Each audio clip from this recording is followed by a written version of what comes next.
안녕하세요. 한재훈입니다. 키워드로 읽는 동양사상 네 번째 성의 세 번째 강의 시간입니다. 지난번에 성인 성자 성의 이제 그 문자학적인 어원부터 시작해서 기본부터 시작해서 성의 관념이 이렇게 좀 변해왔다 하는 말씀을 드리면서 이제 공자의 성에 대한 이해를 살펴봤습니다. 이제 그것을 이어서 말씀을 드리자면 공자 앞에 있었던 성인은 요, 순, 우, 탕, 문무, 주공인데 이분들이 이제 전부 임금들이었습니다. 그러니까 성인 이꼴 임금이었었어요. 이제 그래서 공자의 이제 그 성인관은 이제 그렇다고 말씀드릴 수 있는데 중요한 것은 이제 그 후에 맹자 공자를 계승한 맹자가 이해하는 성인은 공자하고는 달라집니다. 그 달라지는 것이 뭐냐면 공자가 존재한다는 거예요. 그러니까 공자가 존재한다는 말씀은 임금이 아닌 성인을 맹자는 확인을 한 거죠. 눈으로. 근데 공자 앞에는 임금이 아닌 성인이 없었어요. 그러니까 기존에서 처음 시작할 때부터 성인 성자는 제왕, 제사장, 통치자 이렇게 시작이 됐기 때문에 전부 이제 왕과 성인이 결합된 형태의 성인들이었는데 그런데 이제 맹자 앞에 존재했던 공자는 왕의 지위를 갖지 않은 최초의 성인이었던 겁니다. 그렇기 때문에 이제 맹자는 당연히 공자와는 다른 성인관을 가질 수밖에 없는 것이지요. 그래서 이제 맹자가 가지고 있었던 도통은 뭐냐? 그러면 이 성왕, 공자와 같이 이제 공자 이외에는 모두 왕들이었었기 때문에 성스러운 왕들인 성왕은 요순, 우탕, 문무, 주공이었는데 그 성왕의 공자가 이제 또 성인이라는 인물로 등장을 했단 말이죠. 그러니까 그러면 이 요순, 우탕, 문무, 주공을 우리가 존경하는 이유가 뭐냐를 이제 생각을 하는 거예요.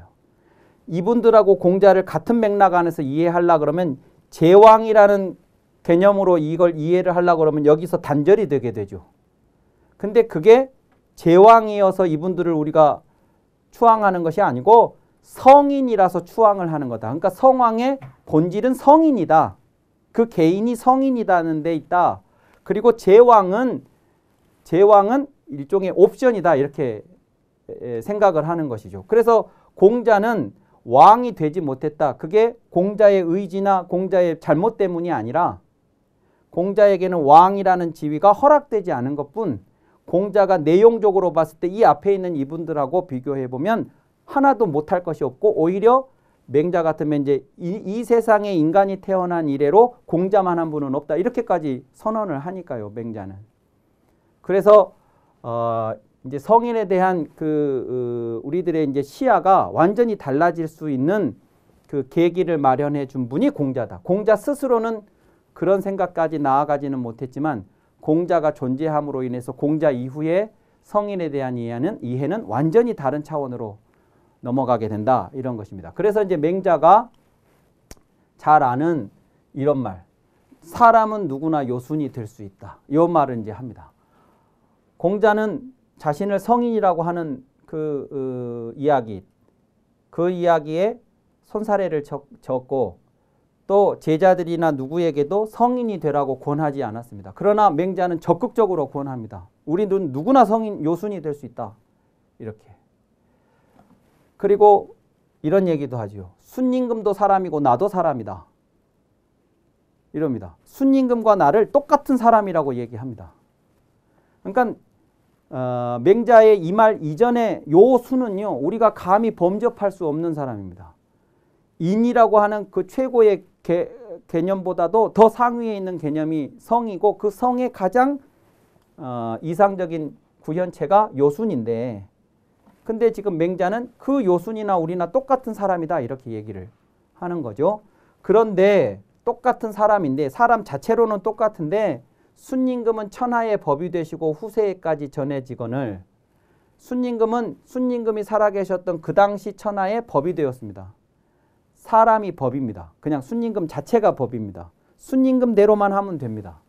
그게 순임금이었다. 그리고 자신이 살았던 시대뿐만 아니라 자신이 세상을 뜬 이후에도 후세에까지도 순임금, 순임금이라는 이름이 전해지고 순임금이 모범이 되고 이렇게 한다. 근데 나는 똑같은 사람인데 나는 어떠냐면 시골 사람을 면치 못하고 있다. 여기서 시골 사람이 갖는 의미는 뭐냐면 그 사람이 태어났다고 해서 세상에 더 뭐 보탬이 되는 것도 아니고 그 사람이 세상을 떠났다고 해서 세상이 막 슬퍼하는 것도 아니고 요즘 말로 하자면 존재감이 없는 사람입니다. 그게 시골 사람입니다. 이제 옛날에 선비들이 우리가 그러지 말아야 한다는 말로 얘기를 했던 게 여초목동부라는 말이 있습니다.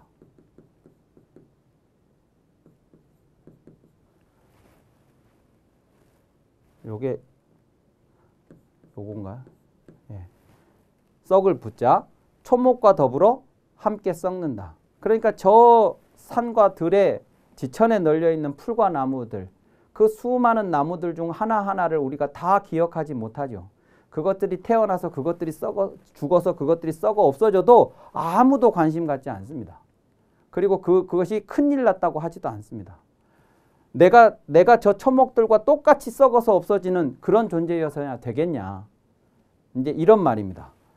요 시골 사람이 이제 그런 사람을 말하는 거예요. 나는 시골 사람을 면치 못하고 있다. 순임금은 이런 사람이 됐는데 그래서 내가 나의 처지를 이런 상황을 생각해 보면 이건 정말 근심할 만한 일이다. 내가 진짜 고민해야 되고 걱정해야 될 일이다. 근심을 한다면 어떻게 해야 될 것인가? 순임금처럼 할 뿐이다.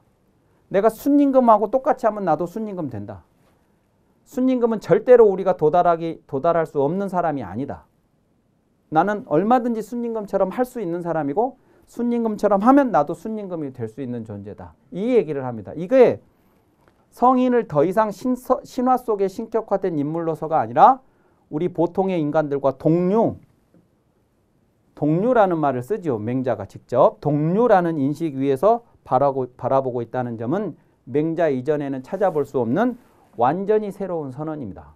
성인관이 완전히 바뀐 것입니다. 그것이 이제 맹자에 의해서 가능했다. 그리고 이제 요런 이제 그 시각을 확보했기 때문에 이제 그렇게 해서 등장하는 나와 순임금이 같은 사람이라고 말할 수 있는 이제 이론적 논리 체계가 말하자면 성선설인 거예요.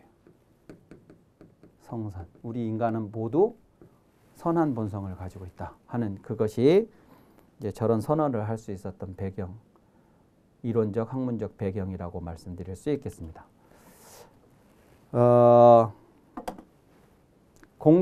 맹자는 공자를 가장 존경했습니다.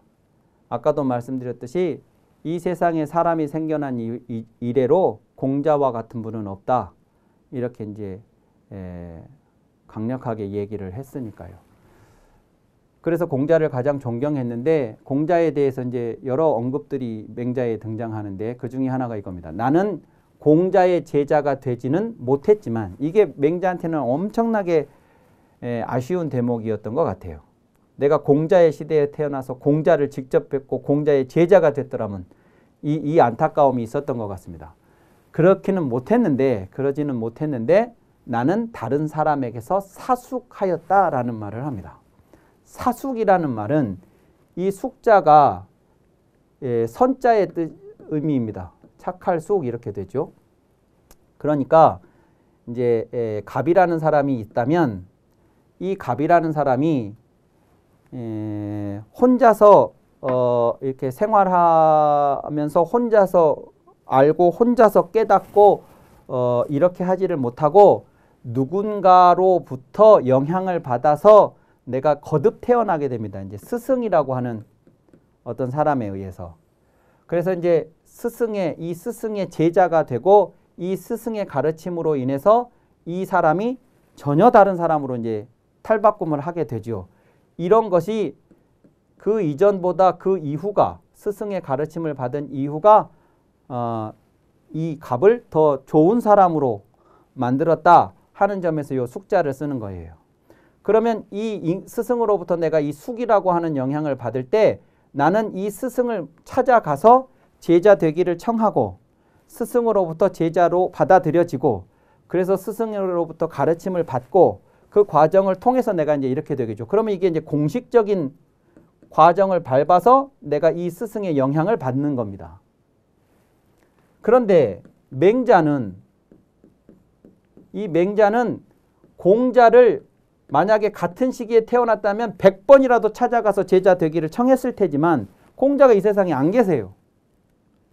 그러니까 스승으로 찾아가서 뵙고 제자 되기를 청하고 할 수 있는 이 기회 자체가 없는 거예요. 없는데 공자의 말씀이 남아있고 글이 남아있어요. 그래서 그 공자의 말씀을 직접이 아니라 간접적으로 내가 영향을 받아서 다른 사람이 됐어요. 근데 이건 공식적인 것이 아니라 비공식적으로 그렇게 한 거죠, 내가. 공자의 허락을 받지도 않고 제자가 안 됐으니까.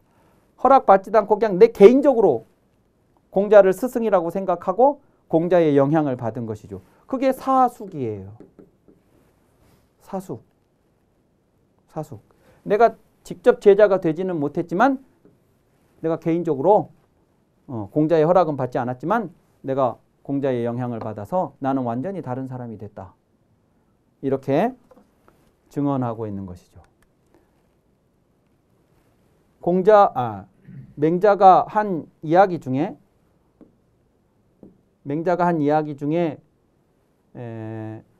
내 소원은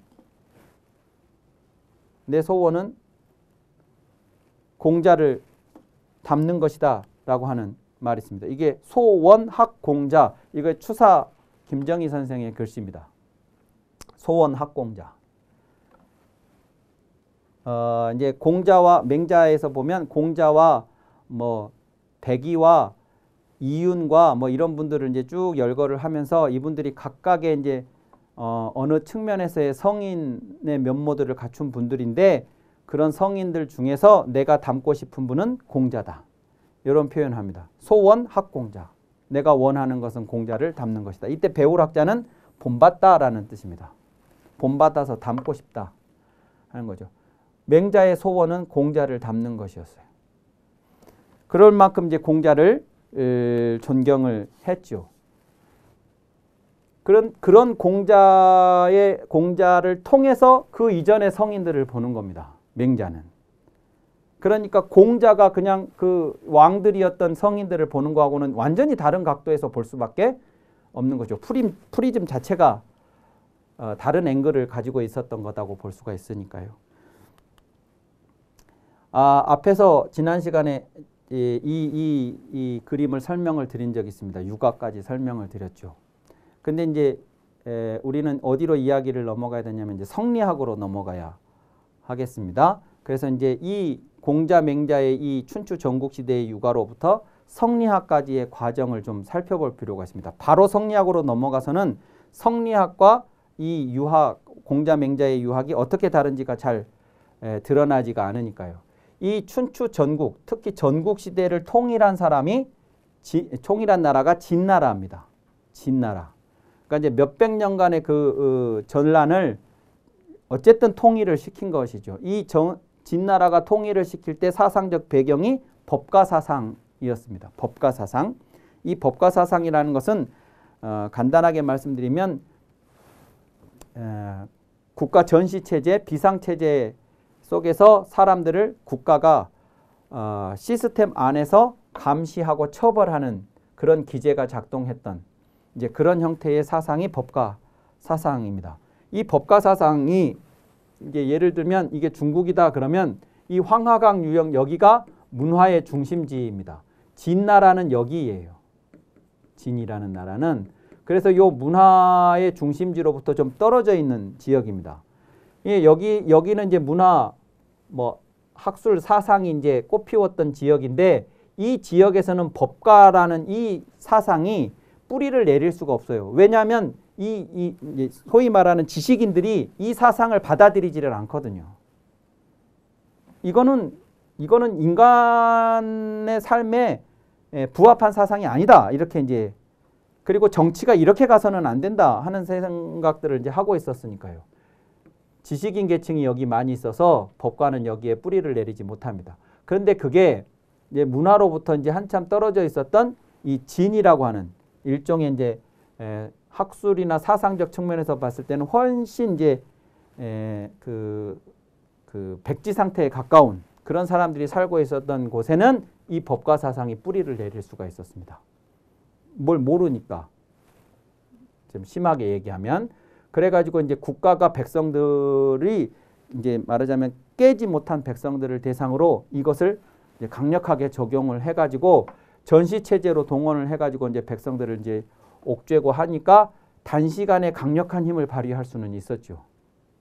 그래서 그 힘을 바탕으로 진나라는 강력한 나라로 이제 등장하게 되고 결국 전국 시대를 통일을 합니다. 그래 놓고 이 통일을 한 사람이 자신을 뭐라고 했냐? 통일 군주인 그 사람이 자신을 시황제라고 했습니다. 시황제. 요것도 알아두셔야 되는 게 뭐냐면 과거에는 황이라든가 제라든가 왕이라는 한 글자씩으로 임금들을 지칭했었어요. 이게 표현이 달라졌다 뿐 글자는 한 글자씩들이었어요. 그런데 이 전국시대를 통일한 이 사람은 자신이 역사 유사 이래 가장 그 위대한 업적을 남겼다고 해서 자기를 지칭을 할 때 한 글자로는 부족하다고 얘기했습니다. 그래서 황과 제를 합친 최초의 인물이다. 이것이 시황제입니다. 그 이후로는 이제 중국의 임금을 황제라고 이제 부르게 됐죠. 그랬는데 이 체제가 전국 시대를 통일할 때까지는 힘을 발휘했지만 통일을 넘어서 평화를 정착시키는 시기에서는 적합하지 않은 사상이었습니다. 그렇기 때문에 이 진제국이 통일을 해놓고 얼마 안 돼서 그냥 바로 역사 뒤안길로 사라지게 되고 그 후에 등장한 실질적인 통일 제국이 한제국입니다. 한제국.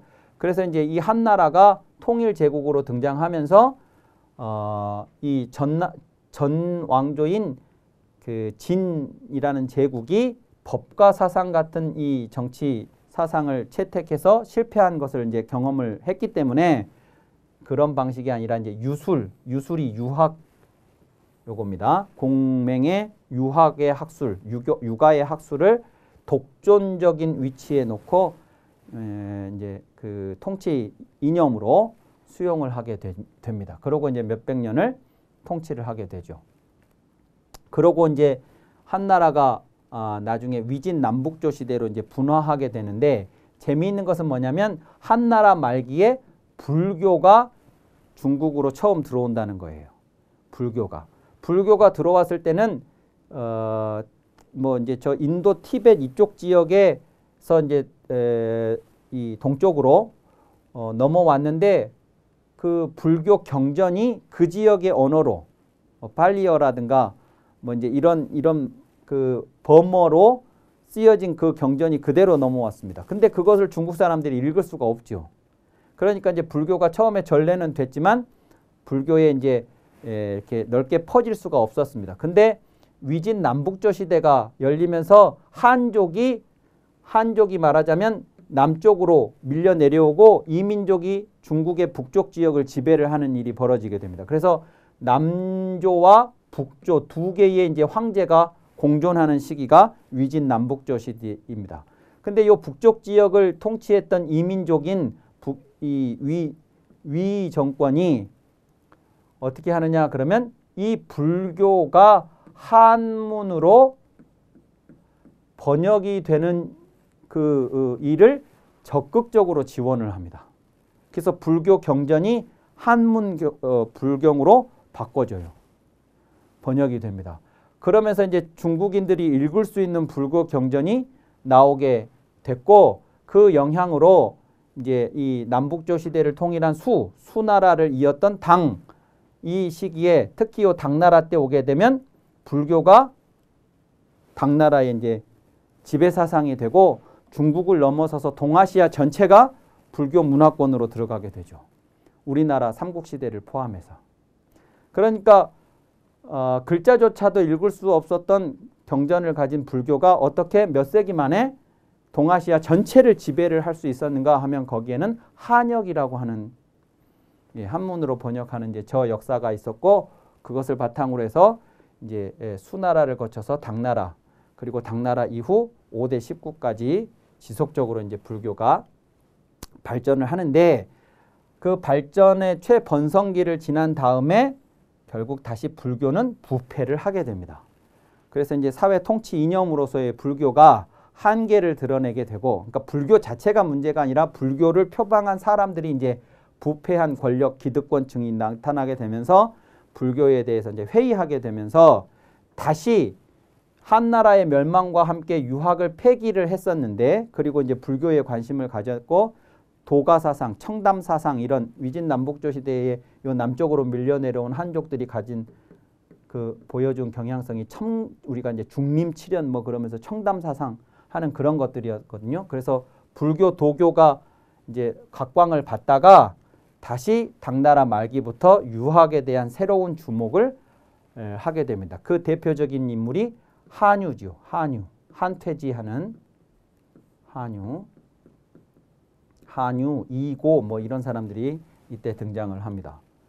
그리고 이제 5대 19기라고 하는 혼란기를 통일을 하고 등장한 왕조가 송이라는 왕조입니다. 그래서 이제 이 당나라 말기부터 유학에 대해서 주목을 했었던 것이 송나라에 접어들면서 아까 성균관 대성전에 모셔진 그 위패들에서도 확인할 수 있었듯이 북송오자를 거쳐서 주희에 이르면서 성리학이라고 하는 새로운 형태의 유학 체계로 집성이 되게 됩니다. 그것은 그 이전에 공자 맹자의 유학하고는 차이가 난다고 해서 신유학이라고 이제 후대 학자들이 그렇게 명명을 했고, 이것을 이 성리학을 신유학이라고 하면서 이 공자 맹자의 이 시대의 유학을 이제 원시 유학 또는 진나라가 통일을 하기 이전 시대의 유학, 그래서 선진 유학이라고 그렇게 부르게 됩니다. 이렇게. 그래서 이제 이 신유학이 등장을 하는데, 이제 여기서 주목하셔야 되는 건 뭐냐면 이것도 유학이고 이것도 유학인데 차이는 뭐냐? 그러면 이 과정에 불교의 시대가 있었다는 거예요. 그러니까 이 신유학의 유학자들은, 성리학자들은 불교의 세례를 받은 사람들입니다. 불교는요, 이제 아주 간단하게 말씀을 드리면 인간을 설명을 할 때 지금 내 앞에 존재하는 이걸로만 설명을 하는 게 아니고 지금 내가 이렇게 사는 이유를 전생하고 연결을 시키고 지금의 내 삶이 다음 생으로 연결이 된다고 이야기를 해요. 그러면서 훨씬 더 형이상학적인 인간 본성, 마음에 대한 이야기들을 합니다. 그러니까 그 세례를 받은 사람들이에요. 이 사람들은. 그러니까 다시 말씀드리자면 3D 입체 TV를 본 사람들입니다. 이 시대 사람들은. 이 시대 사람들에게 몇백 년 전에, 1000년 이상 전에 공자 맹자의 유학 사상을 그대로 틀어주는 것은 흑백 TV이 틀어주는 거나 같아요. 내용은 좋은데 사람들이 거기에 감흥을 하지 않을 대단히 평면적인 이야기들이, 부모에게 효도하고 나라에 충성하고 막 형제 간에 우애하고 막 이런 얘기들이니까. 그래서 이 내용을 어떻게 새로운 이 3D TV에 적합한 형태로 재편성을 할 것인가 하는 것이 이들에게 주어진 숙제였습니다. 그래서 이, 기, 심, 성 막 하는 사단, 칠정 막 이런 것에 관한 논변이라든가 뭐 이런 것들이 이제 등장하는 겁니다. 인간을 설명할 때 이와 기가 어떻게 돼서 그렇게 설명이 됐고, 그것이 본성 안에 인의예지로 있다는 것은 맹자가 말씀했지만 그 인의예지가 인간에게 부여됐다는 것이 어떤 의미를 갖는 것인가를 형이상학적 차원에서부터 이제 설명을 하기 시작을 하는 것이죠. 그러면서 이제 원시 유학보다 훨씬 이론적으로 이제 그 풍부한 내용을 만들어내게 되는 것입니다. 이들은 그럴 수밖에 없었던 것이죠.